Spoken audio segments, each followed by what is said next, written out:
একদিন লুকমান তার ছেলেরে বলে, এই ছেলে, মুসিবতে কখনো ঈমান হারা হয়ে যাবে না। মুসিবত আসলে ধৈর্য ধরবা, কারণ মুসিবত হইলে আখিরাত গঠন হয়। দুনিয়ার মুসিবতে আখিরাত সুন্দর হয়। আল্লাহু আকবার বলেন। দুনিয়ায় যদি কেউ মুসিবতে পড়ে তাহলে তার কি হয়? আখিরাত সুন্দর হয়, যদি সে মুসিবতকে ধৈর্যের মাধ্যমে বরণ করে নেয়। নিজের সন্তানকে নসিহত করতেছেন, সন্তানও বড় বেতালা সন্তান। সন্তান কয় কি, আব্বা জান, মুখে মুখে বললেন, মুখের কথায় বুঝে আসে না। এটা যদি হাতে কলমে একটু বুঝাইতেন। মুসিবতে ধৈর্য ধরলে আখিরাত গঠন হয়, মুসিবতে গুনাহ মাফ হয়, মুসিবতের সময় বান্দা আল্লাহর কাছাকাছি চলে যায়। এটা আরেকটু ভালো করে বুঝান, জানেন তো, মুখের কথা হইলো একটু সুন্দর করে বুঝান। হযরত লুকমান আলাইহিস সালাতু ওয়াস সালাম বলে, সবকিছু বাপ হইয়া সন্তানকে বোঝানো তো কঠিন, কিন্তু চলো যাই, আমাদের পাশের এলাকায় একজন নবী আছেন, ওই যে অমুক এলাকা 2-4 সময় দূর, বাপ বেটা চলো সফর করি। সফর কইরা একটা নবীর লগে দেখাও হবে, আবার নবীর সাথে সাক্ষাৎ হলে নবীর নসিহত শুনবে। তাহলে নবীর নসিহত শুনলে পরে অনেক কিছু সুস্পষ্ট হয়ে যাবে। লুকমান আলাইহিস সালাম চিন্তা করে, আমি বুঝাইলে কাম হইতেছে না, তাহলে কমাস কম আমার সন্তানটারে একটা পয়গম্বরের সোহবতে লয়ে যাই, ছেলে পয়গম্বরের মুলাকাত পাবে। খুশি হয়ে গেছে। হযরত লুকমান রে তো আল্লাহ তাআলা লম্বা হায়াত দান করেছিলেন। অসংখ্য পয়গম্বরের সাথে হযরত লুকমান আলাইহিস সালাতু ওয়াস সালামের দেখা হয়েছে।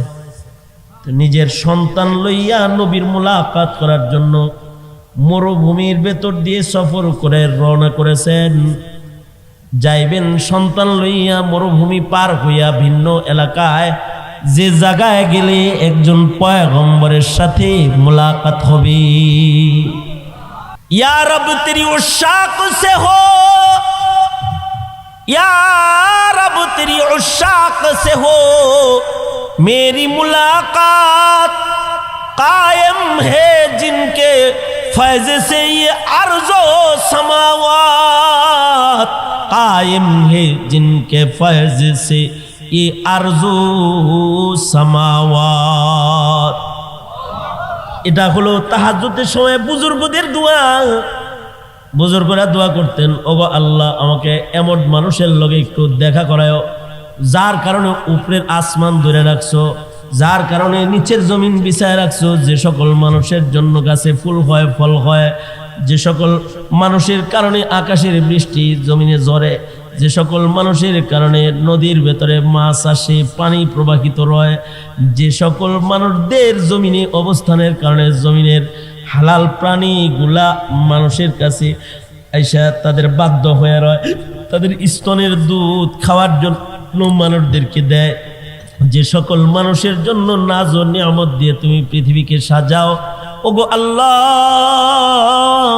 আমাকে প্রতিনিয়ত ওইরকম মানুষদের সাথে একটু মুলাকাত করায়ও, দেখা করায়ও। এটা একটা দোয়া।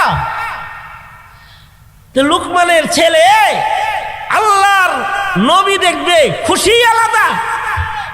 খুশি এত হইছে যে নবী দেখার জন্য নিজের পিতার সাথে সফর শুরু করে দিচ্ছে। যাইতে হবে মরুভূমির ভিতর দিয়ে হাইটা। বেটা মরুভূমির ভেতর দিয়ে হাঁটবার লাগছে। আলাইহিস সালাম আস্তে আস্তে হাঁটতেছেন ঠিকই, কিন্তু বাচ্চার খুশি তো আলাদা। এটা খালি লাফায়, এটা খালি সামনে সামনে যায়। যতই হাতে ধরে কাম হয় না, আগে দৌড় মারে। মরুভূমির মাঝখানে শত শত মাইল সফর করা হয়ে গেছে অলরেডি। মরুভূমির মাঝখানে যখন গেছি, তখন আকস্মিক কায়দায় হযরত লুকমান আলাইহিস সালাতু ওয়াস সালামের ছেলেটা এটা হাঁটতে যায় বালির ভেতরে লুকায় থাকা মৃত জানোয়ারের ধারালো হাড্ডি লুকমানের ছেলে যায় সোজা ওই চোকা হাড়ের ভেতরে পাড়া দিছে। পায়ের তালু ছিদ্র হইয়া মৃত জানোয়ারের বিষাক্ত হাড্ডি উপর দিয়ে বাইরে হয়ে গেছে। মরুভূমির মাঝখানে সন্তানটা অসুস্থ বিকল হয়ে গেছে। এই সন্তানের হাঁটার ক্ষমতা এখন নাই। লুকমান আলাইহিস সালাম কোনো ধনী মানুষও না, পায়ে হাঁটা সফর করতেছেন, সন্তান সাথে আছি। লুকমানের গায়ে ওই শক্তি নাই যে এই ছেলেটাকে কান্দে কইরা, অসুস্থ রোগী কান্দে কইরা শত শত মাইল যাবে। এই জায়গায় তাবু টানায়া অপেক্ষা করতে লাগলেন। দেখিনি কোনো মুসাফিরের কাফেলা নি আসে, তাহলে তাদের সাহায্য লইয়া নিজের সন্তানটাকে পারে লইয়া যাম। একদিন দুই দিন অপেক্ষা করতেছেন, কেউ আসে না, কোনো কাফেলার আগমন হয় না।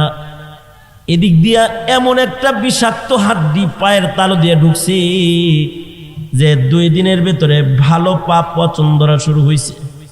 পচতে পচতে ঘা ভয়ঙ্কর আকার ধারণ করেছে।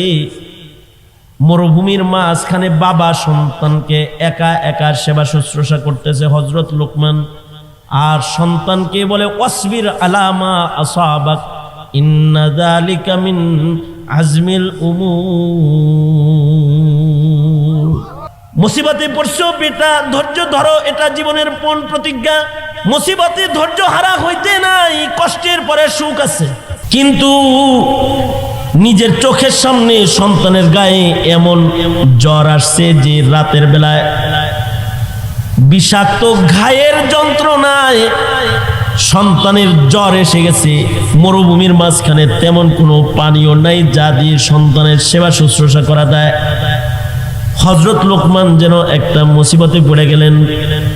আল্লাহর পেয়ারা লুকমানের রাতের বেলায় চন্দ্রিমা রাত, সন্তান তাবুর ভেতরে কাতরাইবার লাগছে, আর উনি তাবুর ভেতরে সেজদা দিয়ে বলতেছে, ওগো আল্লাহ, পিতার সামনে সন্তান ধুকে ধুকে মরা এই কষ্ট কি তুমি আমারে দিবা? আল্লাহ গো, মরুভূমির মাঝখানে কি আমার হাতে আমার সন্তান তুমি দাফন করাইবা? বাপ হইয়া নিজের হাতে সন্তান দাফনের বেদনা কি তুমি আমায় দিয়ে দিবা? ওগো আল্লাহ, তুমি কি আমাকে এমন বিষাক্ত পরিবেশে, ভয়ঙ্কর পরিবেশে আমার সন্তানে আমার চোখের সামনে এমন অবনতি চোখে দেখাইবা না? আল্লাহ না, মৌলায় পাক তুমি দয়া করো, এমন কঠিন পরীক্ষা কষ্ট তুমি আমাকে দিও না, আমার কাছ থেকে এমনটি ইমতিহান তুমি নিয়ে। হযরত লুকমান আলাইহিস সালাতু ওয়াস সালাম যখন সেজদা দিয়া কাঁদতেছিলেন, মরুভূমির মাঝখানে নিজের সন্তানের জন্য কাঁদছিলেন আর সন্তানের জন্য দোয়া করতেছিলেন। পিতামাতার দোয়া তো দোয়ায়ে মুস্তাজাব। বাবা মা যদি সন্তানের জন্য কোনো দোয়া করে, ওই সন্তানের জন্য বাবা মার দোয়ার মাঝখানে আর আল্লাহর মাঝখানে কোনো পর্দা থাকে না। কারণ দুইটা মানুষ এমন আছে যাদের দোয়া আল্লাহর আর ওই দুয়ার মাঝখানে পর্দা নাই। মা বাবা এই দুজন মানুষ এমন মানুষ যাদের দুয়ার মাঝখানে আর আল্লাহর মাঝখানে কোনো পর্দা নাই। আল্লাহ তাআলা বাবা মায়ের দোয়া করলে সন্তানের জন্য ও দোয়া আল্লাহ তাআলা কবুল করে নেয়। হযরত লুকমান দোয়া করতেছেন, বাপের দোয়া তো দোয়ায়ে মুস্তাজাব, আল্লাহ তাআলা দোয়া কবুল করে ফেলাইছেন। হঠাৎ করে দেখা গেল কি তাবুর ভিতরে নুরানি আলো ঝলক মারছে। মাথায় পাগড়ি, গায়ে লম্বা জামা, নুরানি চেহারার একটা মানুষ তাবুর ভিতরে ঢুকছে। ঢুইকা হযরত লুকমানের সন্তানের পাশে বসছে। বসে কয়, আরাফতানি ইয়া ওয়ালাদ, এই বাচ্চা তুমি কি আমারে চিনছো? না, চিনি নাই। কে আপনি? কি আপনার পরিচয়? আনা জিবরাইল, আমি ফেরেশতাদের সরদার জিবরাইল। আমি আপনার নাম শুনছি আব্বার কাছে, দেখি নাই। লুকমান কিন্তু সেজদায় আছে। কেমন আছো ওগো সন্তান, তুমি কেমন আছো? আলহামদুলিল্লাহ, আল্লাহ ভালো রাখছেন। ছোট বাচ্চার মুখ দিয়ে বের হইছে আলহামদুলিল্লাহ, আল্লাহ ভালো রাখছেন। অথচ পাও পয়সা গোস্ত পয়সা পয়সা পইরা যাইতেছে, আর বাচ্চায় কয় আলহামদুলিল্লাহ, আল্লাহ ভালো রাখছেন। তবে আমার পায়ের ভেতরে আঘাত পাইছি, মৃত জানোয়ারের হাড্ডি পায়ের তালু দিয়ে ঢুইকা উপর দিয়ে বের হইছে। এ পচন ধরছে, পচা গোস্ত গড়ায় গড়ায় পড়তেছে। হযরত জিবরাইল আলাইহিস সালাতু ওয়াস সালাম লুকমানের সন্তানের পায়ের ভেতরে নিজের হাত স্পর্শ করে দোয়া করেছে।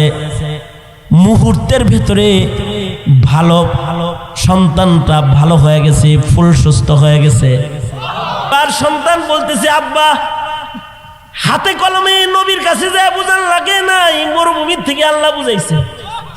বাবা গো, ও আব্বা, নবীর দেখা করতে চাইছিলাম, আল্লাহ নবীদের উস্তাদ দেখাইছে।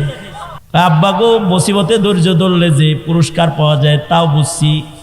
পায়ের তালুতে জখম হইয়া মুসিবতে পড়ছি, মরুভূমিতে কেউ নাই, সেখানে আল্লাহ যে আছে, আল্লাহ জিব্রাইল পাঠাইছে। সওয়াবের বান্দার সাথে যে আল্লাহ থাকে এটাও বুঝাইছে। ও বাবা, কষ্টের পরে সুখ আছে এটাও বুঝাইছে, বুঝে আসছে। হযরত জিব্রাইল বলে, সন্তান শুধু এতটুকুন বুঝলে হবে না, আমি জিব্রাইলের কাছ থেকে আরেকটা খবর শুনো। কেন আল্লাহ তাআলা তোমাদের মরুভূমিতে আটকাইছে? কেন আটকাইছে জানো? এজন্য তোমাদেরকে মরুভূমির ভিতরে তোমাকে অসুস্থ বানায় আল্লাহ এখানে আটকাইছে। এজন্য তোমরা যেই এলাকায় যাইতেছিলা ওই এলাকার মানুষেরা ওই এলাকার নবীর সাথে বেয়াদবি করছে। আল্লাহ তাআলা নারাজ হইয়া পাথরের বৃষ্টি ওই এলাকায় নিক্ষেপ করেছে। তোমাদেরকে আল্লাহ তাআলা পায়ে কাটা ঢুকায় দিয়ে এখানে থামায় দিছে। অর্থাৎ ছোট মুসিবত দিয়া বড় মুসিবত থেকে আল্লাহ তাআলা তোমাদেরকে বাঁচাইছে।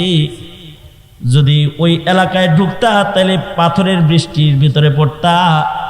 আল্লাহ তাআলা পায়ে ছোট্ট কাটা ঢুকায়া, মৃত জানোয়ারের হাড্ডি ঢুকায়া এইখানে তোমাকে আটকাইয়া আল্লাহ তাআলা ছোট মুসিবত দিয়া বড় মুসিবত থেকে তোমাদের রক্ষা করেছে।